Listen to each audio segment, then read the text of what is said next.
Hello and welcome to Clickbait Photography, and today I've come to the beach and it's a particularly uninspiring section of shingle, but I'm going to try and make this thing a little bit more exciting. I've got half an hour or so to kill, got a camera, but I'm going to try and make something more interesting with this little lump of, I guess it's glass, prisms. I keep seeing these things crop up on Facebook and on TikTok and stuff, and people are saying how easy they are to use and how amazing the results are.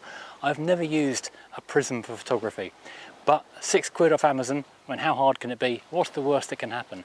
The idea is you put this lump of reflective or refractive, I should say, glass in front of your lens and amazing things happen.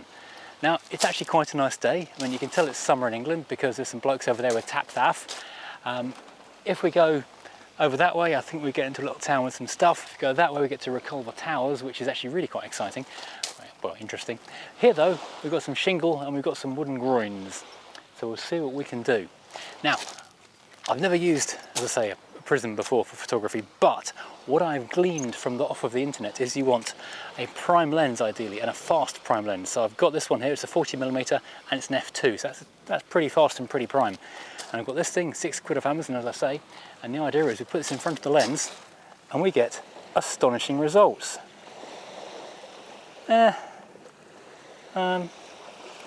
Yeah, it's different to what I expected, I'll tell you that much.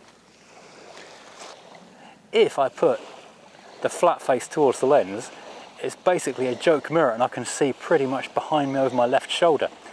If I turn the point of the glass towards me, everything kind of goes out of focus. That's kind of weird. However, if I put this horizontally, maybe, well, that's weird because I'm now reflecting. That starts to work, making things a bit different. Well, focus on the horizon, please, camera. There we go. Yeah, but putting this at a bit of an angle, kind of 45 degrees, stuff gets interesting. I'm now reflecting what's underneath the camera, the shingle, out of focus and with a lot of rainbow hazes. Let's get a shot of that. So it kind of looks like the camera's floating. I don't know what it looks like, to be honest, it's weird. Let's take this over to the side and do some other stuff with the groins. I'll be honest, I'm not sure what I'm expecting from this, because as it is, this is actually quite a nice photo without throwing anything in there. However, let's dump this in here and see what happens. You basically lose the water, you get like a weird overlay under the water. Feels like an old-fashioned double exposure negative.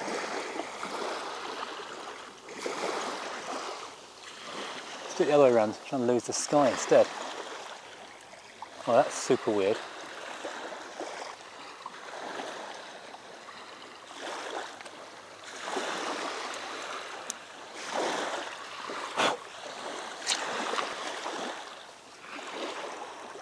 That's really strange.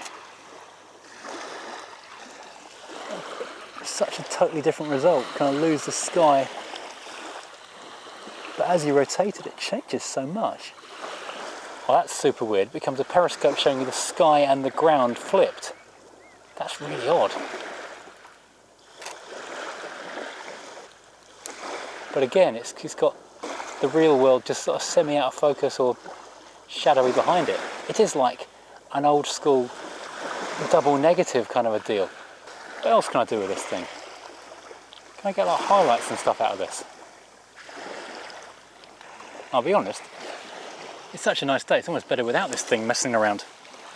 I did chuck in a 28mm as well as the 40. Let's do a couple of shots with that, because honestly, why am I messing around doing silly effects when that's a beautiful shot just in front of me? Well, since we're here, let's do the 28mm with the prism as well, see what we get there.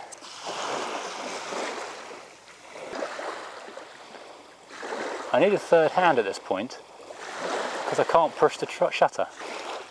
The other thing I'm finding is it's actually refracting the image of my fingers sideways into the shot. Because it's a wider lens now, so it's getting all kinds of other stuff. Weird. These things, believe it or not, are genuinely called groins. Actually make for great photos without messing around with gimmicks. So I'll grab a couple of quick photos while I'm here. I haven't really used this 28mm that much since I bought it, but it's a really nice lens. It's a funny sort of focal length. It's not quite as wide as a wide, like a 24 or even a 20 or wider, but also it's not as usable every day like a 35 or a 50. It's a kind of forgotten length as a 28, but I quite like it. It's quite natural.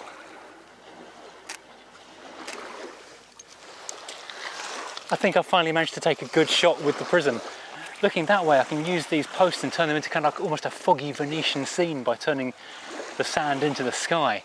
Yeah, I'm going to say it's a limited use on these things. Yeah, this is a fairly short video because honestly, I've seen a fair bit of stuff online of these things, and people go, oh look, sort of idea shorts, saying, oh look at the amazing things you can do with just household objects. These are bean can, you can create an image of the moon. But yeah,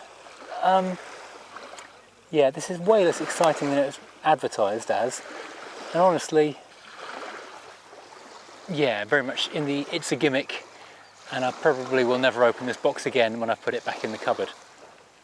Yeah, but oh well. Maybe I can do some stuff in the studio, shining a light through it and making effects that way.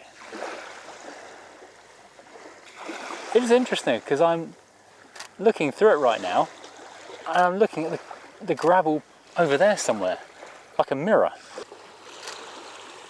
I do think it works better on the longer focal lengths. That's one thing I am going to take away from this. I'll put the 40mm back on. So finally, I think I've managed to find a way of getting something actually sort of semi-useful or usable out of this. Hold it in front of the lens, fully wide open, out of focus. It just creates like a out of focus blurry something to make some foreground detail-ish. Yeah, it kind of does something. But I think my takeaway from this, my experience with the £6 Amazon Prism effects thing, is that I'm just glad it only cost £6 because I can't imagine I'm going to use this again. So the Prism gives an interesting effect, but like analog film, it's not something for every day. It's something to use sparingly because if you're not careful, it can wind up looking a bit like old-fashioned B-movie practical effects and a little bit hammy and cheesy. However, in the right environment, if it all goes well, it can give quite an interesting effect. So something to experiment, something to play with, and maybe if you get really good with it, you can find the odd serious use, but certainly not something for every day. But I'm glad I've tried it. I'll probably leave it in the box for now though. Maybe I'll bring it out in the studio and try shining lights through it next time. But as I always say, any picture is enhanced by having something between you, the camera, and your subject. Just build some depth, and maybe this is something you just drag out the bag and give a little imperceptible something. Anyway, thank you for watching. Do as always like and subscribe, and join us again next time for more clickbait.